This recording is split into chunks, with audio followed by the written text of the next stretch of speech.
NIST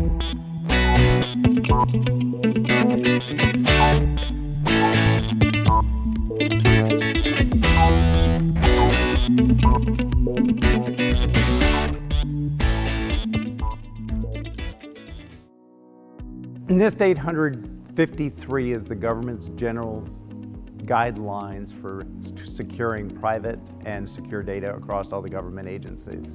Interestingly enough, it's in its 5th generation, and government agencies are finally starting to take this seriously and are now looking at how to become NIST compliant.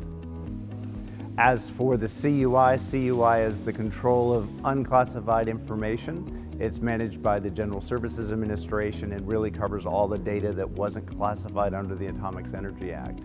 As for the NIST 171, it's the regulations for all the commercial entities that sell to the federal government.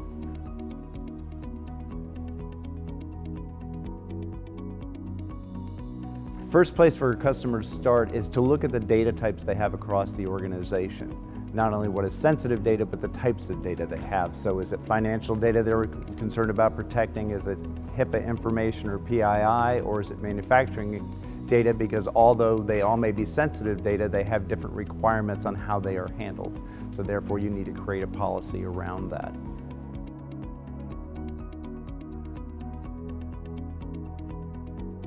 Aside from the obvious benefits of being able to check the box on the RFP that you're CUI compliant, and the government is now giving you preferential treatment on bids and awards, because if you are CUI compliant and you're at the similar product, similar price, you win the award because you've got CUI. There are additional downstream benefits as well, as making sure that it works better within your security ecosystem, reducing false positives, allowing you to more accurately store and delete data based on company guidelines, the ability to have reporting across the board for governance and compliance, and the ability to do things like single click to drive encryption for your end user.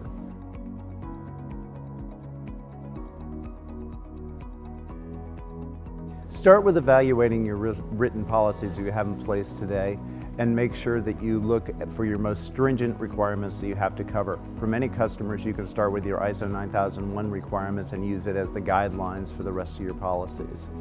Make sure that the schema that you pick for your customers, for your end users, is logical and easy to implement, and let the metadata drive the security aspects of it.